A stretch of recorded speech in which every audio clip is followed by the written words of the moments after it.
ini membuat Ganjar dan Anies serta seluruh tim hukumnya mati langkah, mati kutu. Bayangkan, saking cengengnya mereka, bahkan rasa mereka pun diseret ke ruang persidangan dan meminta untuk kemudian diadili. Rasa-rasanya Pak Jokowi itu kampanye untuk 02. Dan Bawaslu menjawab secara tegas, kita tidak menemukan pelanggaran. Kita tidak menemukan fakta Pak Jokowi kampanye untuk 02. Kalau rasa 01 dan 03 mengatakan bahwa Jokowi kampanye untuk Prabowo karena melakukan pertemuan, bingung kita mau bagaimana mengadili rasa. Yang kita akan adili adalah kenyataan, bukan perasaan. Gitu, Bos. Kita coba cek sama-sama nih. Dari penjelasan teman-teman yang tadi dijelaskan baik 6 komisioner Bawaslu provinsi, maka dapat diambil kesimpulan sebenarnya bahwa Bawaslu tidak kemudian mereduksi kewenangannya dalam hanya beberapa pelanggaran. Jenis pelanggaran pemilu itu ada 4 yang mulia. Pertama, pelanggaran tindak pidana pemilu, pelanggaran administrasi pemilu, dan juga pelanggaran kode etik penyelenggara, dan juga pelanggaran peraturan perundang-undangan lainnya.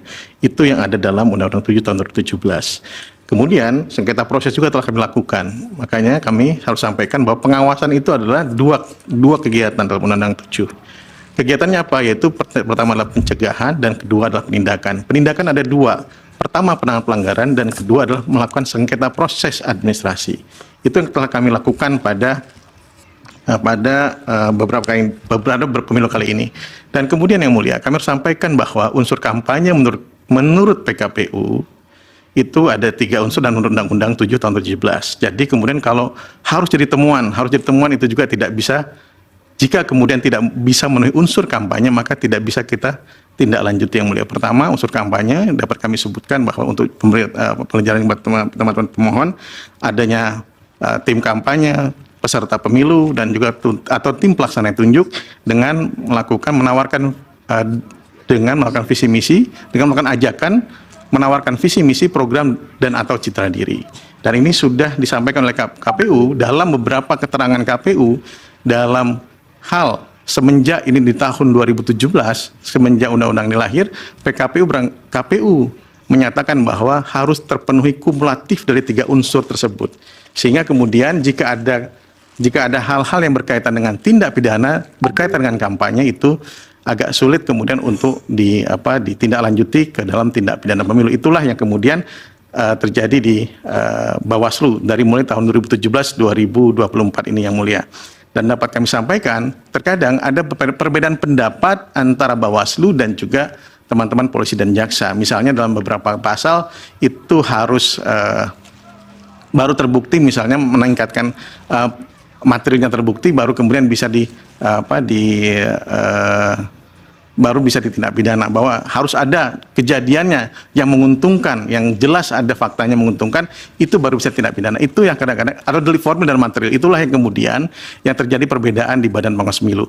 Tapi dalam beberapa hal kasus tindak pidana juga telah berhasil dilakukan oleh Badan Pengawas Pemilu. Jadi tidak benar bahwa Badan Pengawas Pemilu itu pilih-pilih. Dan kemudian mengenai bagaimana pertemuan antara Pak Presiden dengan Pak Menhan, itu juga agak sulit.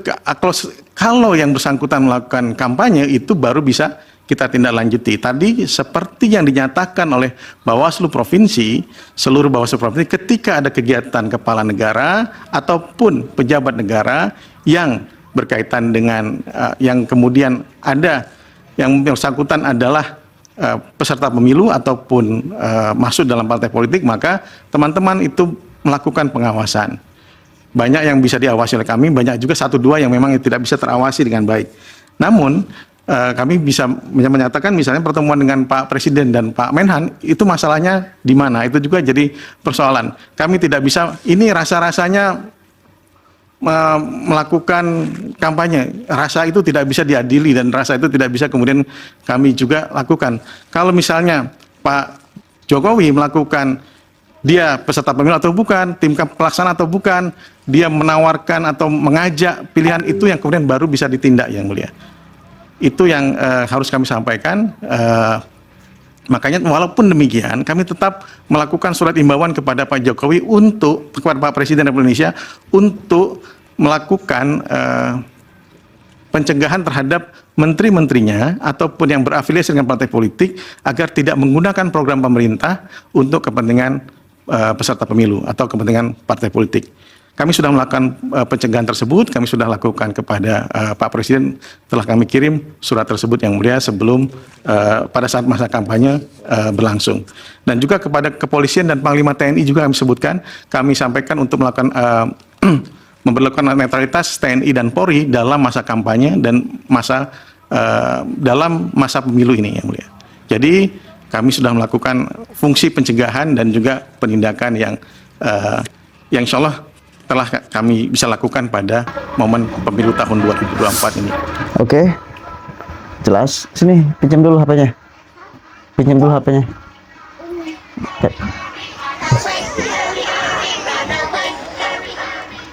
Nih, jangan kenceng-kenceng ya suaranya ya. Ayah lagi buat video. Dah.